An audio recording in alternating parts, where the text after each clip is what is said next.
Бесінші үй. Майкл жолсыз жермен жүру оңай емес екенін түсінді. Бағытты дұрыс ұстау үшін ол үнемі күнмен тексеріп отыруға тура келді. Және келесі үйдің жанынан өтіп кетпес үшін картаға жиі қарап отырды. Майклға бұл жолы әдеттегіден қарағанда жайырақ жүруге тура келді. Өйткені тегіс жолда емес, жолсыз жолда үйінділер мен арық көп кездесті. Әйтсе де, барлық қиындыққа қарамастан жан дүниесінде бір тыныштық болды. Майкл күлгін періштенің өз шәкіртімен мақтанғанын қалады. Әрі рухани әлемде де қиындыққа қарсы тұра алатын қайсар рух екенін өзіне дәлелдеді. Бірақ Майкл ендігі жолы дайын жолмен жүруді шешті. Себебі қандай қиындық кездессе де, оны жеңетінін білді. Жолсыз жолмен жүрудің қандай болатынын өз тәжірибесінен көрді. Және бұл шешіміне еш өкінбеді. Майкл жасыл құбыжықтың өзін аңдып жүргенін білді. Әрі алда бетпе-бет кездесетінін де сезді. Бірақ енді қорықпай оны жеңетінін біледі. Жаяу келе жатқанына 4 сағат болды.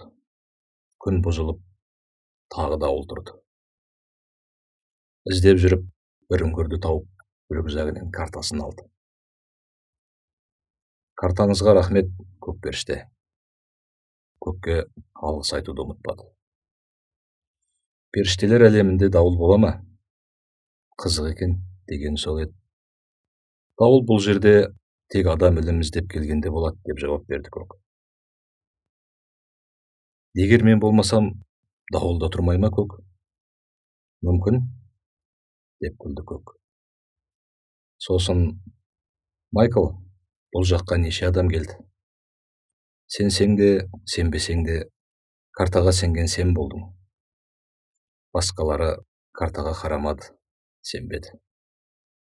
Өткен жолғы дауылдан сабақ алып, міне пана тауып үлгердің деді. Майкл жымиды. Бұл жағдайлардың бәрі Майклдың сабақ алу үшін ұйымдастырылғаны еді. Дауыл 2 сағаттан соң басылды. Майкл солтүстікке қарай бет алды. Даланы қою қараңғылық басты. Айда, жұлдыз да көрінбеді. Түзу жолмен жүрсе, бір сәрі. Тас қараңғыда жолсыз жолмен жүру қауіп деді. Ол жерге отыра кетті. Сол-ақ екен, алыстан қызыл сәуле көрінді. Сәуленің 5-ші үй екенін Майкл бірден түсінді де, сол жаққа қарай бет алды. Батпақты жолға енді үйрене бастағанда, алдынан теп-тегіс жол шығып, Майкл қуанып кетті. Тегіс жол тура Майклдың бара жатқан жеріне апарды. Келесі бұрылыстан өткен соң, сәуле шашып, ашық қызыл үй көрінді. Тақтайшада қарым-қатынастар үйі деген жазу тұр екен. Тух, тағы ма? Өткен жолы қиналғаным аз болды ма? Тағы кино көрсетпесе болды, деді Майкл іштей. Үйге кіре берісте қызыл періште пайда болды. Қош келдің, ақжүрек Майкл Томас. Сені жоғалтып алдық па деп уайымдай бастадық, деп күлді періште. Үміттенбеңіз, бөгілгенім болмаса, қайда жоғалайын? Қош көрдік, қызыл.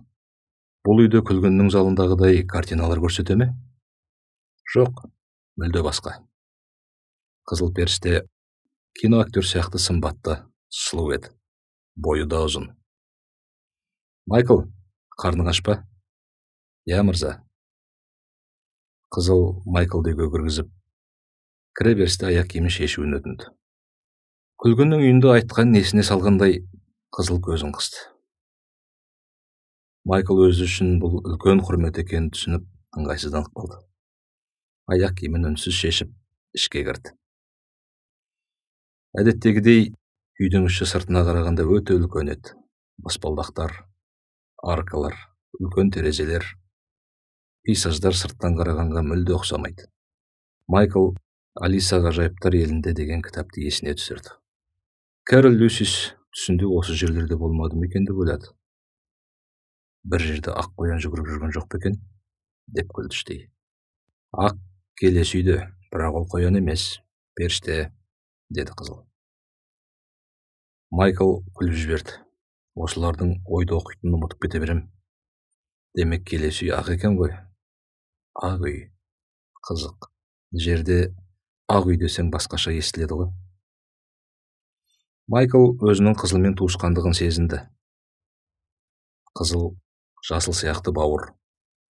Күлгін әрине ана, ертерек әкені көрсе ғой. Біз саған отбасыңды еске түсіріп жатырмыз ба, Майкл? Иә, қызыл. Қызыл Майклдың жаңа бөлмесіне апаратын есіктің жанына тоқтады. Бөлмеден дәмді астың иісі шықты. Жақсы демал, және алдағы сабаққа алаңдама. Қызыл бұрылды да есікті жабардан бұрын қоштасты. Періште келесі сабақтың аса ауыр болмайтынын осылай мейірімділікпен білдірді. Майкл кешке дейін жаяу жүрем деп шаршап қапты. Тамақтанып болған соң бірден ұйықтап қалды. Ал сыртта Майклды жасыл құбыжық күтіп жатқан еді. Ерте ме, кеш пе, әйтеуір Майклды жеңетініне сенімді. Шешуші шайқас Майкл соңғы үйге жолға шыққанда болады. Дәл сол кезде менің қақпаныма түседі. Ол қақпаннан құтылу мүмкін емес, деп іштей жоспар құрды. Майкл ерте оянып, шкафта ілулі отырған қызыл түсті киімді киіп алды. Қызғылттың рухтар әлемінде әжетханаға қажеттілік болмайды деген есіне түсіп, айнаға қарап еді. Осы уақытқа дейін сақал мұртының өспегенін байқады. Уақыт тоқтап қалғандай. Адам денесі де бұл жерге қартаймайтын сияқты. Не деген ғажап жер. Майкл таңғы асын ішіп отырғанда есікті тықылдатып қызыл періште келді. Қалай демалдың? Сабаққа дайын сияқтысың, Майкл Томас. Иә, мен дайынмын, қызыл. Періштенің сымбатына тамсанып, қонақ жайлығыңызға рахмет, деді. Майкл қызылдың соңынан ерді. Үй алдыңғылардан ерекше. Қызыл түсті бөлмелер көңіліңді сергітеді. Екеуі көрермен залына жетті ау. Алдыңғы үйдегідей доға тәрізді үлкен экран. Тура сол кездегідей жұмсақ кресло. Тек қана бұл жерде қызыл түсті. Қызыл Майклдың алдыңғы үйден кейін бұл орын көңілін түсіретінін білді. Бәрі жақсы, уайымдама, деді. Рахмет, достым. Майкл алдыңғы орынға, періште артқы орынға жайғасқан соң сеанс басталып кетті. Майкл, біздің сабағымыз отбасына арналады, деп бастаған қызыл. Осы уақытта экраннан қимылсыз адам бейнелері көріне бастады. Алдыңғы үйде сен әр адам жерге келген соң айналасындағылармен түрлі рөлді ойнайтынын білдің. Әрі жерге келмес бұрын әр рух өзгелермен бірге өмірінің маңызды тұстарын алдын ала жоспарлап, сценарий жазатынын білдің. Сен кімдермен жоспар құрдың, және олар өміріңе қандай әсер берді? Бүгін осы ақиқатты білесің. Алдымен отбасыңмен таныс, деді қызыл періште. Экранда 27 бейне көрінді. Қызыл бәрін кезекпен атап шықты. Майкл бұл есімдерді ешқашан естімеген еді. Естілуіне қарағанда періштелердің есімдеріне ұқсайды. Ангенон, Алиилоу, Бюрифи, Верифон, Кюгре, тағы басқа. Сосын қызыл періште әр адамның өз жеке тарихы көрінетін бөлімді көрсетті. Экранның жоғарғы бөлігінде Майклдың танитын адамдарының жердегі есімдері мен бейнелері, ал төменде танымайтын есімдер мен бейнелер көрсетілді. Экранның жоғарғы қатарында Майклдың ата-анасы, балалық шақтағы достары, әріптестері, аз таныс болған адамдар, тіпті танымайтын тұлғалар да болды. Майкл бұл суреттерге қызығып қарап отырды. Мектеп мұғалімдері, күн көрсетпеген Генри, тіпті мектептегі алғашқы махаббаты Кэрол, әріптес досы Джон, пәтерінде Майклды өлтіре жаздаған ұры да болды. Міне, Шерли бір кездері сүйген қызы. Тіпті танымайтын адамдардың суреттері де көрінді. Әсіресе бір әйелдің бейнесі Майклдың көңілін ерекше аударды. Сары шашты, көк көзді, тартымды жымиған сұлу. Қыздан ерекше энергия есіліп тұрғанын сезді. Бірақ ол кім? Неге өзіне тартып тұр? Майкл еш түсіне алмады. Келесі суретке қараған сол еді, төбе шашы тік тұрды. Дәл сол қаралы күндегі әйел. Бұл әйел рөлге мас күйінде отырып ата-анасының көлігін соқпағанда, олар тірі қалар еді. Ол да оқиға орнында көз жұмды, және мұны Майкл әділдік деп санайтын. Оның суреті не істеп жүр екен? Бұл жерде Майклдың да суреті болды. Жоғарғы қатардағы суреттердің алдында танымайтын тұлғардың суреттері мен есімдері орналасқан. Тігінен орналасқан суреттер бір-бірімен сызықтармен қосылды. Әр көлденең қатар жеке инкарнацияны көрсетеді деп түсіндірді Қызыл. Өмірге қайта-қайта келген сайын дәл сол ойыншыларды кездеседі. Есімдері өзгереді, жанасы өзгереді. Бірақ әр өміріңде сол бір рухтар айналаңда кездеседі. Сендер уақытында бір топ болып саяхаттайсыңдар. Бірақ өмірге бір уақытта келіп, бір уақытта өмірден өтпейсіңдер. Қазір отбасыңдағы әр адамның тарихын білуге уақыт келді. Ал керек болса. Сол жақ бұрышта тұрған суреттегі бейнелер Майклдың алдына адам бейнесінде келе бастады. Алдымен Майклдың алдына алғашқы махаббаты Шерли келді. Ол жарты метр ғана ара қашықтықта тұрып өз әңгімесін бастады. Бәрі шынайы еді. Майкл Томас, мен Ринуэймін, 5-ші квадриладанмын. Біз бір топтамыз. Және мен сені өте жақсы көрем. Бұл жердегі өмірде менің есімім Шерли. Алдыңғы өткен 100 жылдық өмірде мен сенің бауырың Фред боп келдім жерге. Ал алдында Синти болдым. Ақжүрек Майкл Томас, екеуміз келісім шарт жасастық. Ол келісімнің энергиясы карма деп аталады. Біз осы өмірде кездесеміз деп жоспарладық, және кездестік. Бұл жолы екеуміз көп ғасырлар бұрын басталған бір істі сәтті аяқтадық. Келісім шартқа сай, сенің бойыңдағы сезімді ояту керек болды. Ол өміріңнің осы қиылысына әкелді. Ол екеуміздің бір-бірімізге жасаған сыйлығымыз, және біз оны бірге аяқтадық. Майкл таң қалғаннан аузы ашылған күйі отырды да қойды. Алдында сөйлеп тұрған жай ғана экрандағы көлеңке емес, тірі адам сияқты. Әрі ол дәл алдында тұр. Майкл осы өмірде жақсы танитын Шерлидің сөзін соңына дейін тыңдады. Алдыңғы өмірде қалай болды? Оның алдында қалай өрбіді? Әр сөзі шындық, мейірім мен махаббатқа толы. Әр сөзі нанымды. Қандай керемет әңгіме, қандай ғажап әлем. Майкл Шерли ести ме? Білмеді. Бірақ оның бейнесі шынайы болғаны сондай, жауап қатпай отыра алмады. Рахмет саған, Шерли. Майкл осы өмірдегі Шерлиге бар алғысын жаудырды. Осы сәттен бастап оның Шерлиге деген көзқарасы мүлдем өзгерді.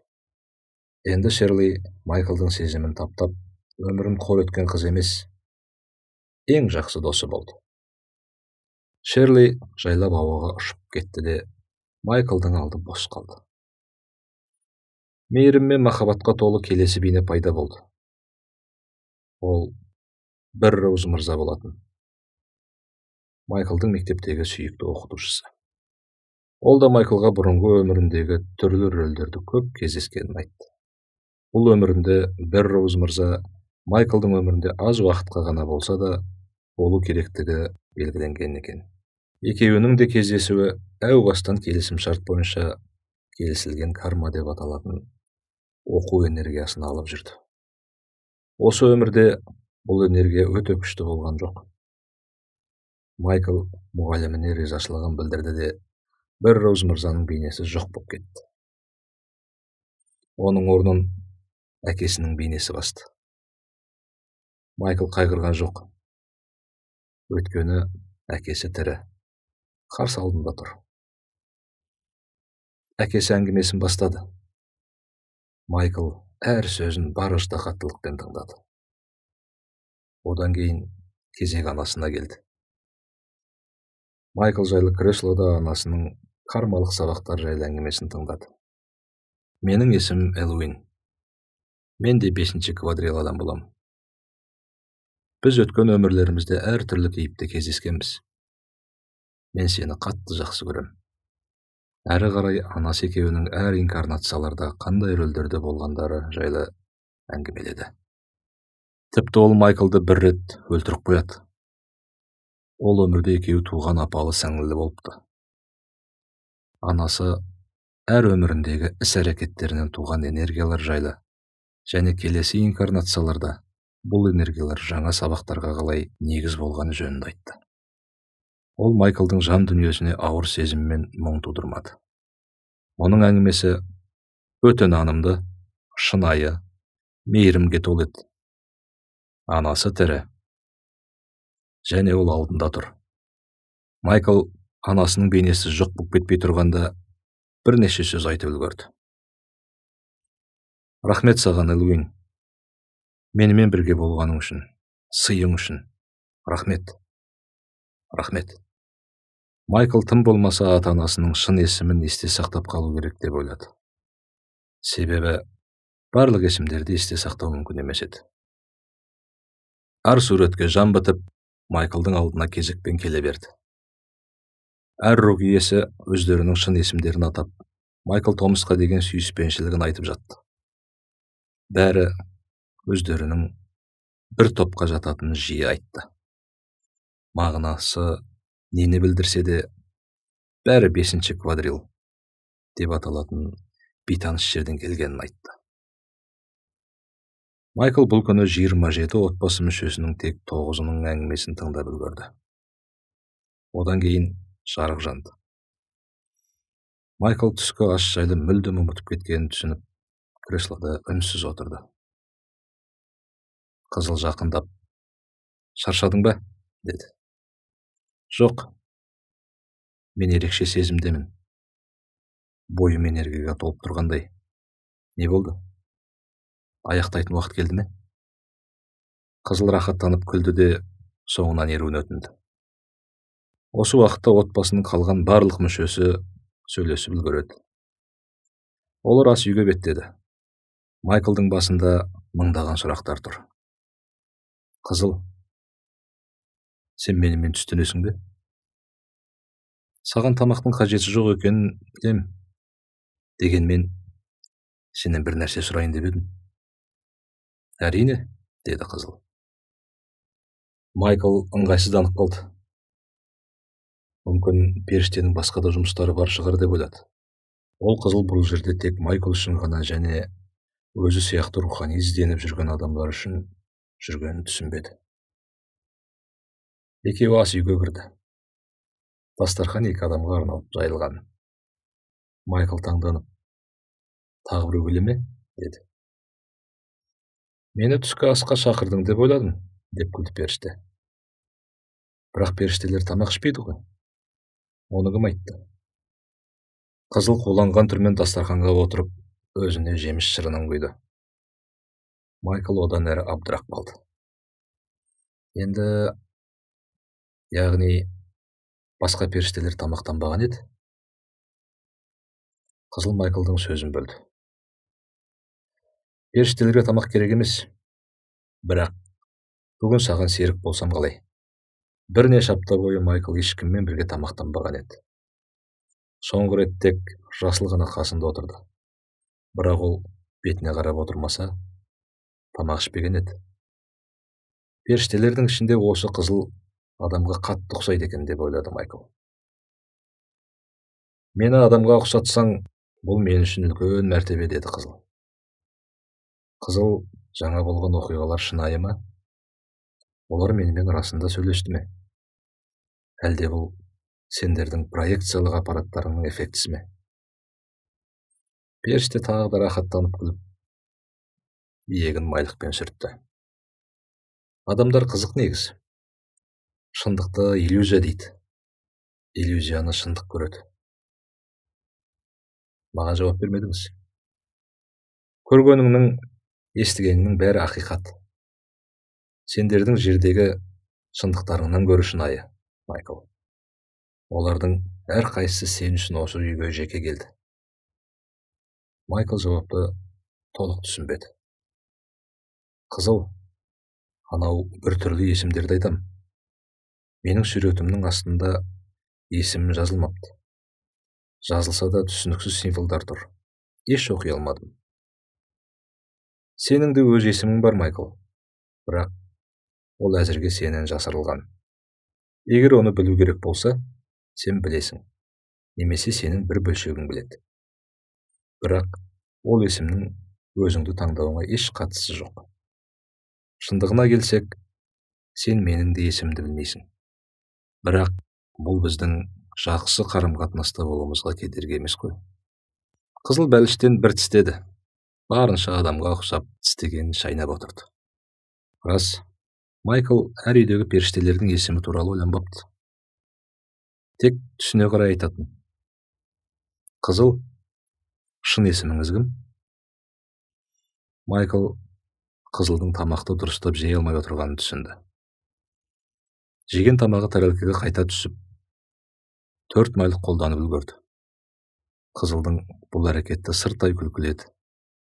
Алайда Майкл әңгімеге ынтыққаны сондай, оған мән бермеді. Қызыл егін майлықпен тағы бір рет сүртіп алып, сен есім тек дыбыс қана деп қате болжап отырсың, Майкл. Ғаламда барлық жаратылыстардың, оның ішінде екеміздің де атымыз энергияны қамтиды. Олардың түсі, дірілі, дыбысы және тіпті ниеті болады. Бұл есімдерді жердегідей дыбыспен ғана жеткізу мүмкін емес. Тіпті сен бүгін білген есімдердің жазылуында да, дыбысталуында да энергия ішінара көрініс өтіп тұрады. Олар жай ғана сенің қабылдауыңа барынша бейімделген. Рухани жаратылыстар кездескен кезде олар бір-бірінің есімдерін көріп тұрады. Әрбір жаратылыстың тегі және барлық жетістіктері оның мерка басының түстері мен тербелістерінен тұрады. Періштелердің денесі солай аталады. Бұл құбылыс әзірге қабылдауыңа қиындау, Майкл. Өйткені ол басқа өлшемдерде жататын дүние. Қызыл, неге жоғарғы қатардағы кей суреттердің тарихын білетін кезде оларды өткізіп жіберді? Майклды сары шашты энергиясы бірден көңілін аударған әйел ерекше қызықтырды. Ол жоғарғы қатарда орналасқан еді, бірақ өткізіп жіберді. Олар сен кездестірмеген адамдар, Майкл. Қызыл шырынын ұрттап еді, бірақ аузында ұстай алмай, сұйықтық иегінен ағып кетті. Тағы да майлық қолдануға тура келді. Егер мен оларды кездестірмесем, есепке кірмей ме? Әдетте біз орындалмаған келісім шарттарды көрсетпейміз, Майкл.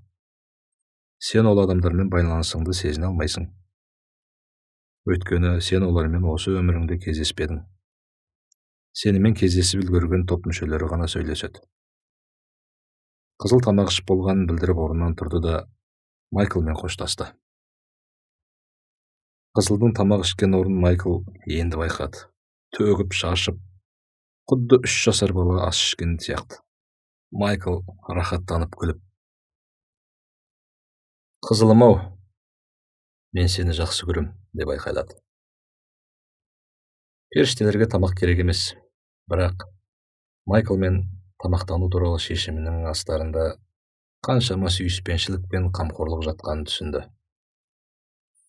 Қызыл бұған барынша ұқсап бауға тырысты. Әй, періштелердің де қолынан бір нәрсе келмейді екен-ау, деп күлді.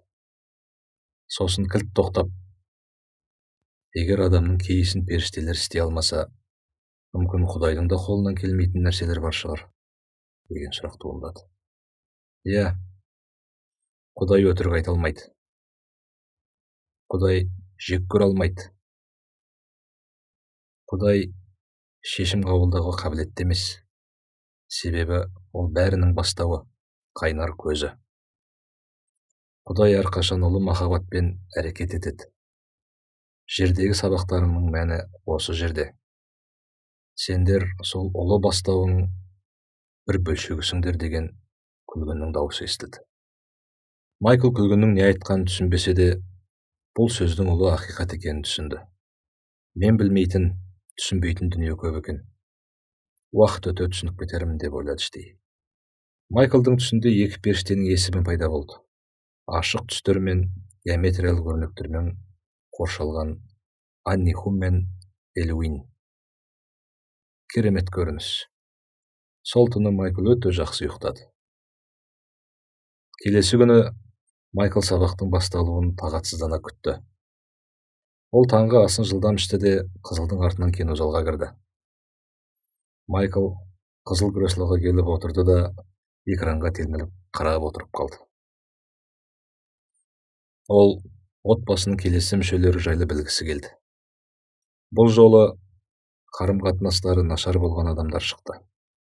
Алайда олардың айтқандарының бәрі қарсылық тудырмады.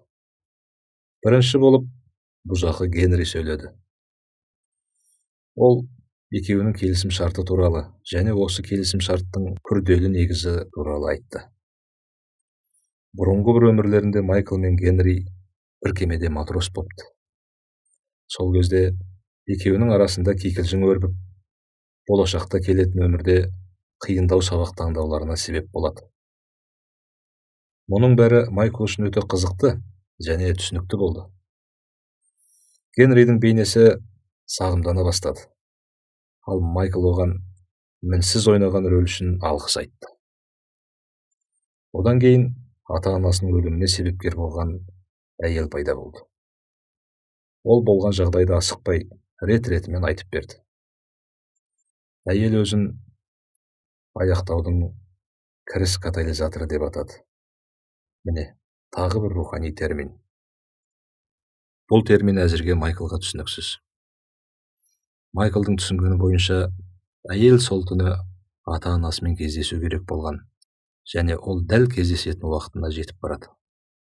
Әйел келісім шарт, рухтар әлеміндегі алдын ала жазылатын жоспар туралы айтып келіп, Майкл, білесің бе?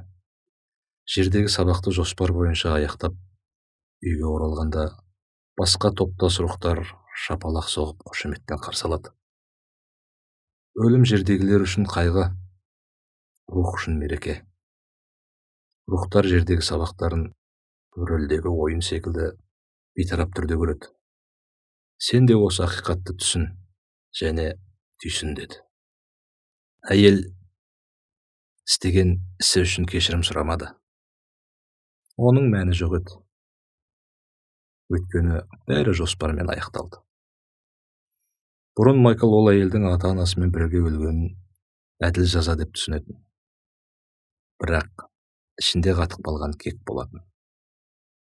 Ал қазір Майклдың іші босап, мойнынан жүк түскендей болды.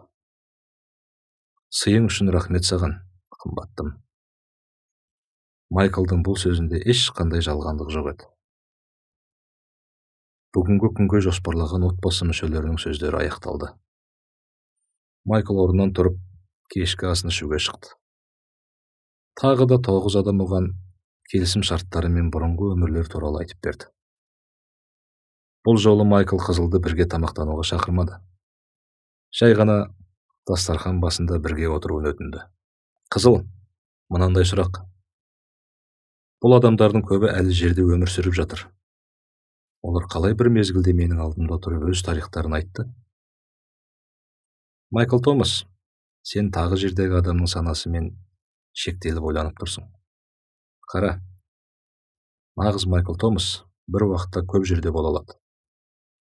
Құдайдың бөлшегін құрайтын рухыңның жоғары деңгейі толығымен сенімен жер бетінде бірге болмайды. Ол бір уақытта басқа жерлерге бола алады. Басқа істермен шұғылданып, мысалы, жаңа жоспарлар қылуы мүмкін. Майкл таң қалды. Мозаика өз орнына келе бастағандай. Қызыл сөзін жалғастырды. Жоспарлау сеанстары жерге келер алдында ғана болмайды. Оның санасын тыс кейбір бөлшегі қазірдің өзінде жоспарлануда. Майклдың рухани жолда даму деңгейіне байланысты өзгеріп тұруы мүмкін. Бұл бір тұлғаның екіге бөлінуі сияқты ма? Майкл, көзіңді жұмшы. Таңертең болған жағдайларды есіңе түсір. Өзіңді кинозалда отырғандай сезін. Майкл келісті. Періште жалғастырып, сен қазір қайда тұрсың? Кинозалда, деп жауап берді Майкл. Ал мен ас үйде тамақ ішіп отырсың деп ойладым. Майкл көзін ашып қызылдың мысалына көңілі толмағандай қарады. Ой, қойыңызшы. Менің денем осында тұр, ал кинозалда тек ойым ғана болды. Менде сұрақ. Не ақиқат? Денең бе, ойың ба? Қызыл Майклдың жауабын күтіп тұр. Денем, деп ойлаймын. Сенімсіз жауап берді Майкл. Қызыл күліп жіберді. Сосын Майклға: Майкл, өткен түнде түсіңде сен туғандарыңмен тағы кездестің. Бұл жолы олар саған өздерінің шынайы энергияларын көрсетті, және сен оларды нағыз есімдерімен атадың. Сендер бірге саяхаттадыңдар, уақытты бірге жақсы өткіздіңдер.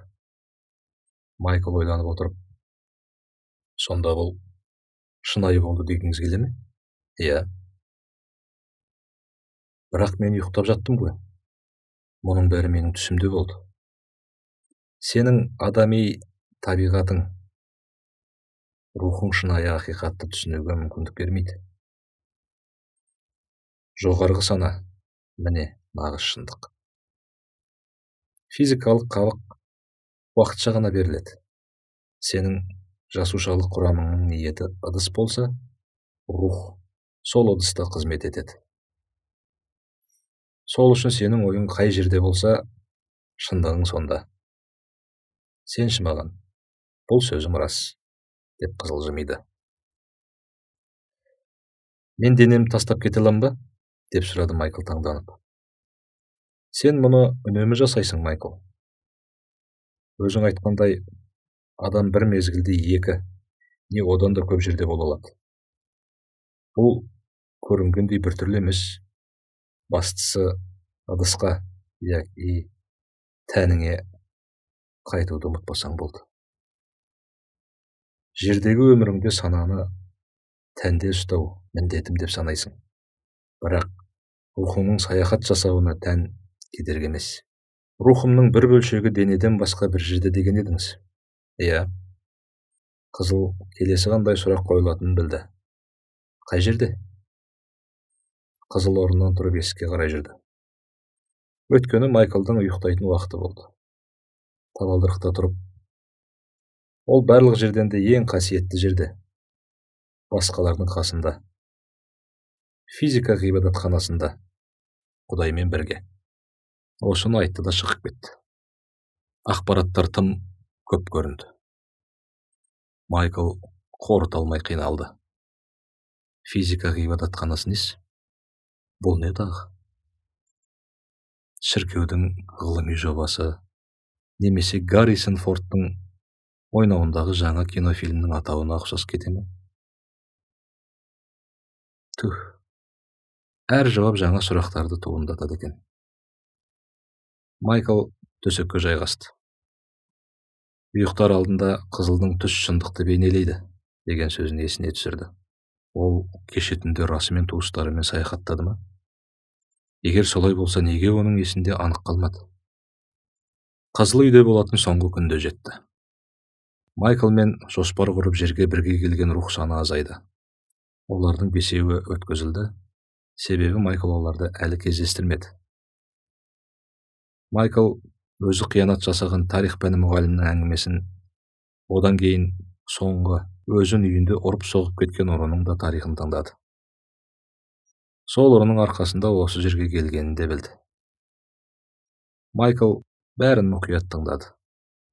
Олардың бәрі бір отбасының мүшелері, яғни бір топтағы рухтар екенін ризашылықпен мойындады. Олар қазіргі және өткен өмірлермен өте тығыз байланысты еді.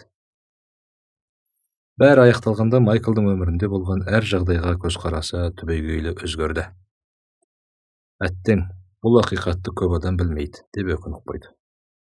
Жүрек көзі оянған қалпымен сол адамдардың арасына орала алмайтынына өкінгендей болды. Егер ол әу баста келісім шарттар мен кармалық энергия туралы білсе, өмірінің ең ауыр жағдайларын да жеңіл қабылдар еді-ау. Және жер планетасында ғажап өмір сүретін ең жақсы адам болар еді.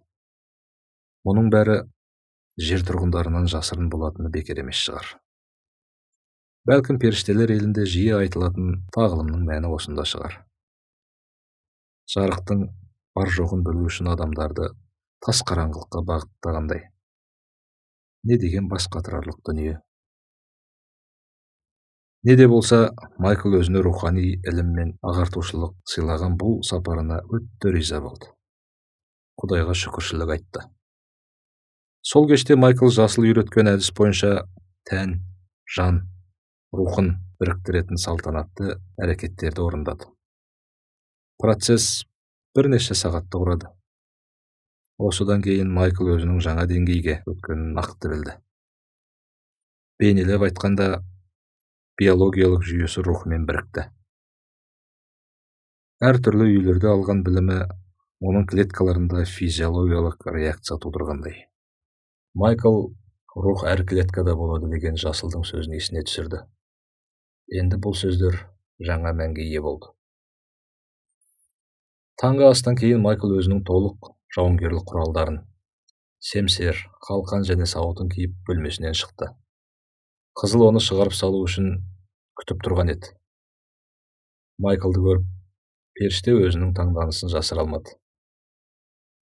Ақжүрек Майкл Томас, сен өзгердің. Қайдан білдіңіз, қызыл? Періштелер адамның вибрация деңгейінің өзгергенін қалай біледі? Қызыл әлі де Майклға құрметпен қарап тұрды.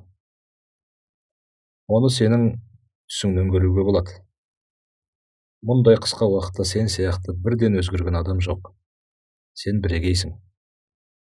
Сен берілген нәрсені тез қабылдайсың және түсінесің. Сен шыныңда ерекше адамсың. Осыны айтты да қызыл Майклды қызыл үйдің кішкентай есігіне алып келді. Майкл күн сәулесі түсіп тұрған кіреберіске шықты да аяқ киімін алып киді. Періштенің түстер туралы айтқан сөздері түсініксіз болды. Дегенмен, бұл маңызды емес еді. Бұл үйді ешқашан ұмытпаймын, досым. Бұл жерде мен отбасыммен таныстым. Қызыл жымиды. Майкл, қалған екі үйде сені тағы көп деген тосын сыйлар күтіп тұр. Жаңа вибрацияның арқасында сен оларды ерекше өткір сезінетін боласың. Сен бұған дайынсың ба? Майкл періштенің сөзіндегі ескертуді естіп, алаңдай сұрады. Қауіпті бола ма? Сен үй деп жазылған есікке жеткенше көптеген сынақтан өтесің, деп байыпты жауап берді қызыл. Бәлкім, бұл сынақтар осы елде бұған дейін басыңнан өткерген барлық сынақтардан әлде қайда қиын болуы мүмкін. Кейбір жағдайлар сенің бұл жолға түскеніңе және көрген ақиқаттарыңа күмән тудыруы ғажап емес. Кейбірі тіпті шошытуы мүмкін. Қызылды тыңдаған Майкл еңсесін тіктеді. Ол қандай кедергі кездессе де шешімі нақ деді.